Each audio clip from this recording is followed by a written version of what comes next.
یہ خدا کے فضل سے ملتی ہے۔ اور یہ بھی سمجھ لینا چاہیے کہ جو بزرگوں کے تبرکات ہوتے ہیں ان کی کیا ہی بات ہوتی ہے۔ چند باتیں ایسی تھی کہ میرا دل کرتا تھا ان کو دہرایا جائے اور خاص کر کے ان باتوں پر توجہ کی جائے۔ یہاں نا اللہ تبارک و تعالیٰ نے ان باتوں میں سے ایک بات کا ذکر فرمایا ہے۔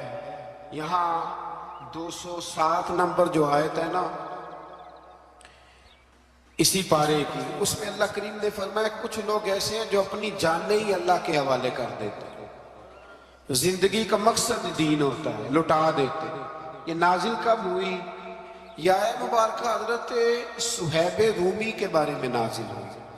حضرت صہیب رومی رضی اللہ تعالیٰ عنہ بڑے مالدار تھے۔ مکے سے جب چلے نا تو سارا مال مکے میں چھوڑ دیا، اس لیے کہ اللہ کے رسول مدینے چلے گئے۔ فرماتے پھر میں نے مال و دولت کی پرواہ نہیں کی، پھر میں نے یہ سوچا کہ میں نے اپنے حبیب کے پاس جانا ہے۔ سارا مال ایک جگہ پہ دبایا اور فرماتے میں مدینہ طیبہ کے لیے جب نکلا تو کفار نے، قریش مکہ نے روکا، ہم نہیں جانے دیں گے۔ تو حضرت صہیب رومی فرمانے لگے بھئی سنو، میں کمزور نہیں، میں طاقتور آدمی ہوں، اور تم میں سے کوئی ایسا مائی کا لال نہیں جو تیر چلانے میں مجھ سے زیادہ سیانا ہو، تلوار چلانے میں مجھ سے زیادہ عقل مند ہو، جانا مدینے میں نے ہے۔ اب یہ ہے کہ تم بتاؤ میرے ساتھ تیروں تلواروں سے لڑو گے یا میں تمہیں ایک سودا بتاؤں وہ سودا کرو گے؟ قریش کہنے لگے سودا کیا ہے؟ کہنے لگے میرا بڑا مال ہے، میں مکے میں دفن کر کے آیا ہوں، تم مجھے مدینے جانے دو، میں تمہیں سارے مال کا پتہ بتا دیتا ہوں۔ ہزاروں لاکھوں میں تھا مال تجارت۔ دیکھیں جب صحابہ مدینے جاتے تھے تو کتنی قیمت دے کے جایا کرتے تھے۔ تم مجھے جانے دو، میں تمہیں وہاں کا پتہ بتاتا ہوں۔ انہوں نے کہا جی بات ٹھیک ہے، آپ پتہ بتا دیں۔ حضرت صہیب نے ساری زندگی کی جمع پوری ہزاروں لاکھوں میں ساری دے دی اور مدینہ کے لیے تیار ہو گئے۔ اللہ کریم نے اس بات کو بڑا ہی پسند فرمایا اور فرمایا وَمِنَ النَّاسِ مَن يَشْرِي نَفْسَهُ ابْتِغَاءَ مَرْضَاتِ اللَّهِ، فرمایا کچھ لوگ ایسے ہیں جو اپنی جانیں بیچ دیتے ہیں اللہ کی رضا حاصل کرنے کے لیے، اپنی جانیں بیچ دیتے ہیں۔ نَفْسَهُ ابْتِغَاءَ مَرْضَاتِ اللَّهِ، اللہ کی رضا حاصل کرنے کے لیے اپنی جانوں کو بیچ دیتے ہیں۔ تو فرمایا پھر اللہ کیا کرتا ہے؟ فرمایا وَاللَّهُ رَعُوفٌ بِالْعِبَادِ، پھر اللہ بھی اپنے بندوں پر بڑا ہی رحم فرمانے والا ہے۔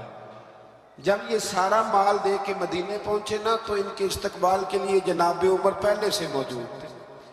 حضرت عمر رسیو کر کے نبی کریم کی بارگاہ میں لے گئے تو فرماتے ہیں حضور نے مجھے دیکھتے ہی فرمایا صہیب زندگی میں تم نے بڑی تجارتیں کی ہوں گی، پر یہ جو تم نے سودا کیا ہے نا یہ بڑا ہی نفع والا کیا ہے۔ یہ جو سودا فرمایا یہ تو نے بڑا، تو دین کے لیے جب آپ کوئی کام کرتے ہیں تو یہ سودا بڑا نفع والا۔ ایک مضمون اور یہاں ہے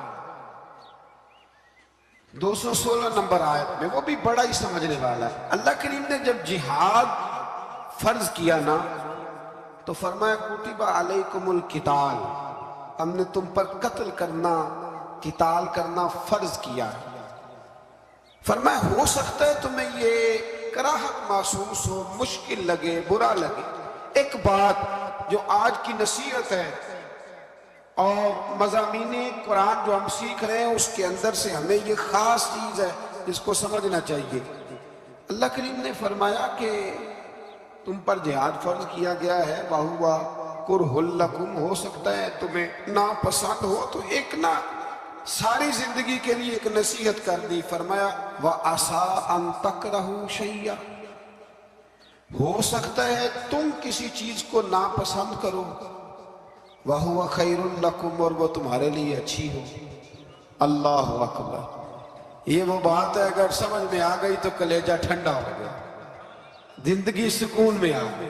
فرمایا ہو سکتا ہے تم کسی چیز کو ناپسند کرو اور وہ تمہارے لیے بہتر ہو۔ وَعَسَىٰ أَن تُحِبُّ شَيْئًا، ہو سکتا ہے تم کسی چیز سے محبت کرو، وَهُوَ شَرٌّ لَكُمْ، اور وہ تمہارے لیے بری ہو اچھی، بس میرے رب نے ایک بات مسلمان کو بتا دی جو جینے کے لیے بڑی کافی ہے۔